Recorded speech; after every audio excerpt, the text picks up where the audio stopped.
We need it from you, the young people, because remember this. So you got to get out there. You got to give it everything you got, whether it's your time, your talent, your prayers, or your treasures. Because remember this, you will never see a U-Haul behind a hearse. I'll say it again. You will never see a U-Haul behind a hearse. You can't take it with you. The Egyptians tried it, and all they got was robbed. So the question is, what are you going to do with what you have? I'm not talking about how much you have. Some of you are business majors, some of you are theologians, nurses, sociologists. Some of you have money, some of you have patience, some of you have kindness, some of you have love. Some of you have the gift of long suffering, whatever it is, whatever your gift is. What are you going to do with what you have? Fail big. That's right. Fail big. Today's the beginning of the rest of your life, and it can be very frightening. It's a new world out there. It's a mean world out there, and you only live once. So do what you feel passionate about.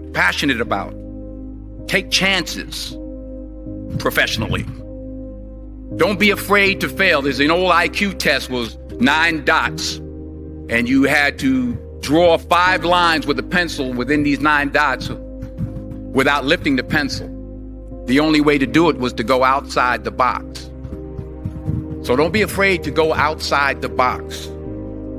Don't be afraid to think outside the box. Don't be afraid to fail big, to dream big. But remember, dreams without goals are just dreams, and they ultimately fuel disappointment.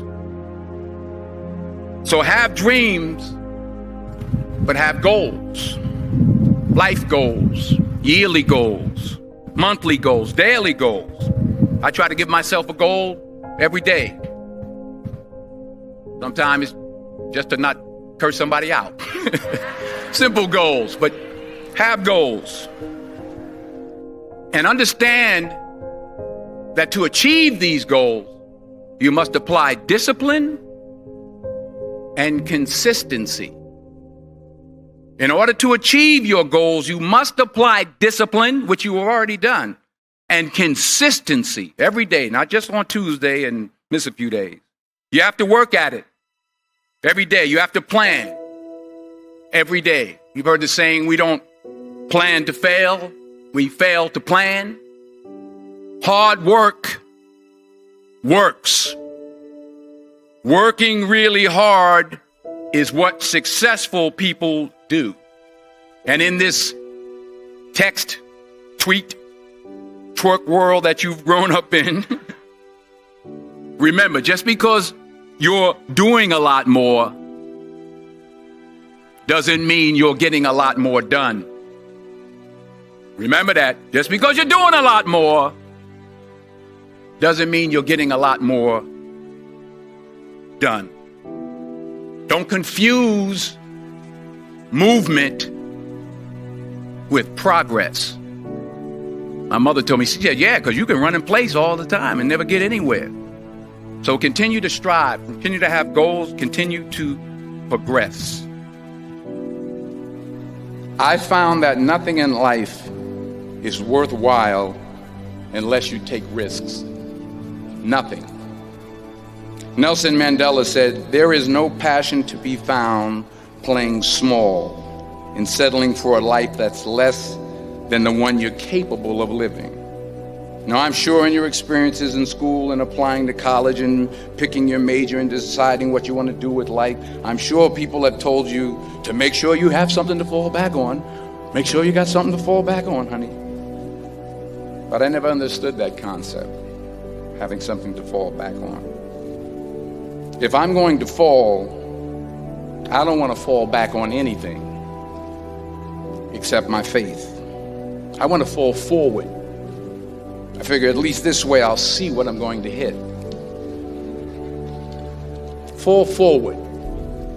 This is what I mean. Reggie Jackson struck out 2,600 times in his career, the most in the history of baseball. But you don't hear about the strikeouts. People remember the home runs. Fall forward. Thomas Edison conducted 1,000 failed experiments. Did you know that? I didn't know that. Because the 1,001st was the light bulb. Fall forward. Every failed experiment is one step closer to success. You've got to take risks, and I'm sure you've probably heard that before, but I want to talk to you about why that's so important. I got 3 reasons, and then you can pick up your iPhones. First, you will fail at some point in your life. Accept it. You will lose. You will embarrass yourself. You will suck at something. There's no doubt about it. And I know that's probably not a traditional message for a graduation ceremony, but hey, I'm telling you, embrace it, because it's inevitable. And I should know. In the acting business, you fail all the time. Early on in my career, I auditioned for a part in a Broadway musical. Perfect role for me, I thought, except for the fact that I can't sing. I didn't get the job. But here's the thing. I didn't quit. I didn't fall back. I walked out of there to prepare for the next audition, and the next audition, and the next audition. I prayed. I prayed, and I prayed. But I continued to fail, and fail, and fail. But it didn't matter, because you know what? There's an old saying, you hang around the barbershop long enough, sooner or later you're going to get a haircut. So you will catch a break, and I did catch a break. Last year, I did a play called Fences on Broadway. So someone talked about it. Won the Tony Award. And I didn't have to sing, by the way. But here's the kicker. It was at the Court Theater.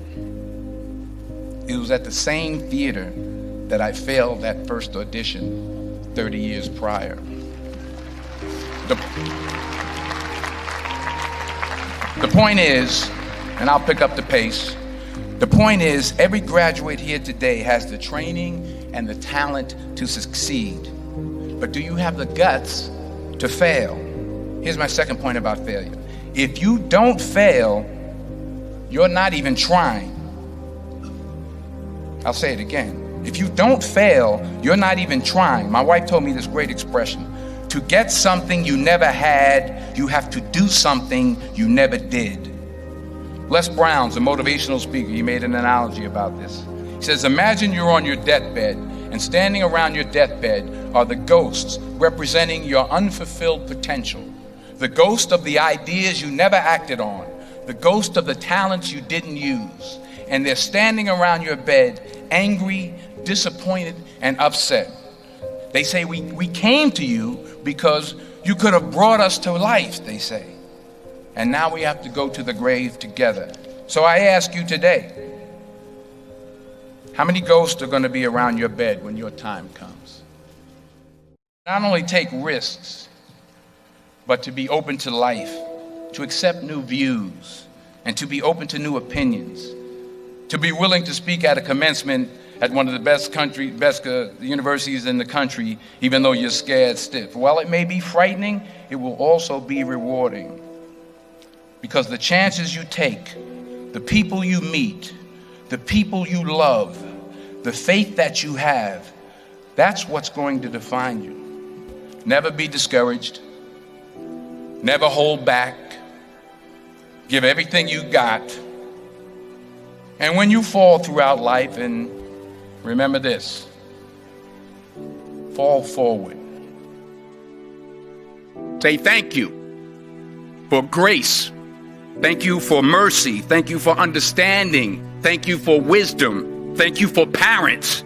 Thank you for love. Thank you for kindness. Thank you for humility. Thank you for peace. Thank you for prosperity. Say thank you in advance for what's already yours. That's how I live my life. That's why I am, one of the reasons why I am today.